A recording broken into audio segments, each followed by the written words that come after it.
பிரியா தசரதன். நம்ம சேனலுக்கு இப்பதான் 100க்கு மேல சப்ஸ்கிரைபர் வந்திருக்கு. சப்ஸ்கிரைப் பண்ண அனைத்து நல்ல உள்ளங்களுக்கும் கோடான கோடி நன்றிகள். அதே மாதிரி நீங்க இப்பதான் முதல் தடவை பாக்குறீங்கன்னா நம்ம சேனலுக்கு சப்ஸ்கிரைப் பண்ணிட்டு பக்கத்துல இருக்க பெல் ஐகானை கிளிக் பண்ணி ஆல்னு செலக்ட் பண்ணிக்கோங்க. சப்ஸ்கிரைப் பண்ணவங்க, புதுசா பாக்குறவங்க எல்லாருமே அவங்க ஃப்ரெண்ட்ஸ் அண்ட் ரிலேட்டிவ்ஸ், ஃபேமிலிஸ் எல்லாருக்குமே நம்ம சேனலுக்கு சப்ஸ்கிரைப் பண்ண சொல்லிடுங்க.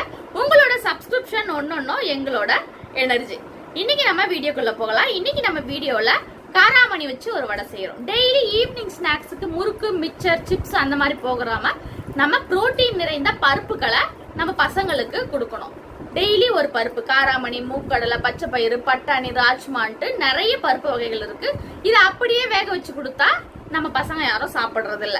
அதனால அதை அவாய்ட் பண்ணிடுறாங்க. அப்படி அந்த தப்பை நம்ம செய்யக்கூடாதுன்றதுக்காக அவங்களுக்கு அந்த பருப்பை வேற விதமா நம்ம மாத்தி கொடுத்தாவது அவங்களுக்கு அந்த சத்து போய் சேரணும். அதனால நம்ம இன்னைக்கு காராமணி வச்சு வடை செய்ய போறோம்.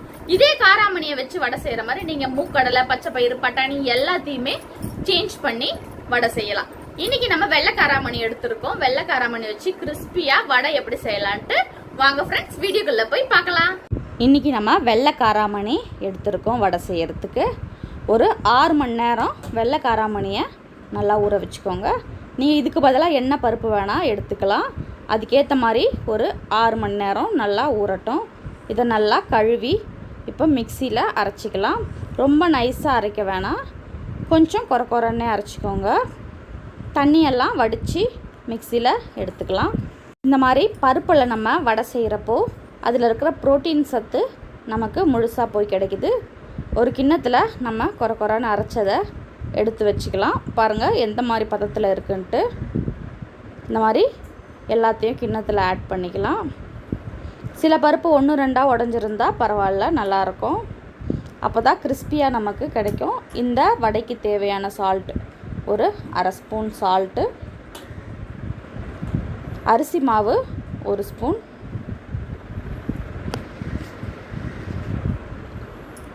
கார்ன்ஃப்ளவர் மாவு 1/2 ஸ்பூன், அதாவது சோள மாவு,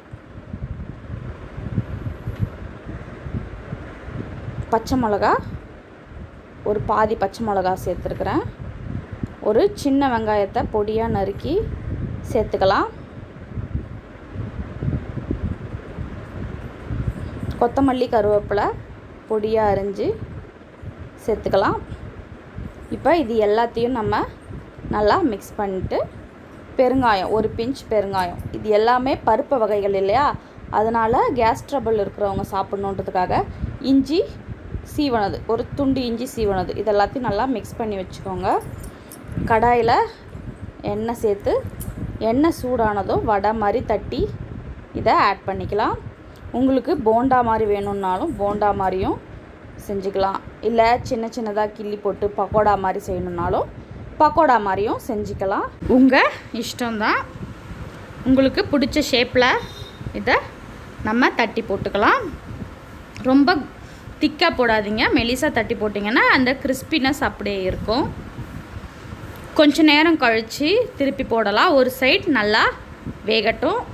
ரொம்ப ஹை ஃப்ளேம் வேணாம், மீடியம் ஃப்ளேமில் வச்சு எல்லா வடையும் தட்டி போட்டுக்கலாம்.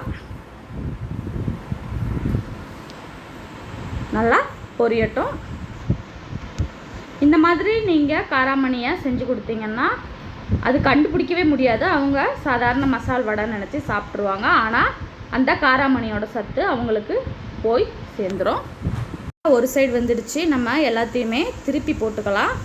அப்பப்போ திருப்பி போட்டு 2 பக்கமும் ஒரே மாதிரி கோல்டன் ப்ரௌனாக வரணும். பார்த்திங்களா, கோல்டன் ப்ரௌனாக மாறிக்கிட்டே வருது. ஃபுல்லாக கோல்டன் ப்ரௌன் வரணும். அந்த எண்ணெய் சலசலப்பு வந்து அடங்கணும். அப்போ தான் ஃபுல்லாக வெந்துருச்சுன்னு அர்த்தம். எந்த பக்கம் வெள்ளையாக இருக்குன்னு பார்த்து நம்ம திருப்பி போடணும் நடுவில். எல்லா வடையும் ஓரளவுக்கு நல்லா செவந்து வந்திருக்கு. இப்போ இதை நம்ம எடுத்து தனியாக ஒரு எண்ணெய் வடிகிற பாத்திரத்தில் வச்சுக்கலாம். இப்போ காராமணி வடை தயார்.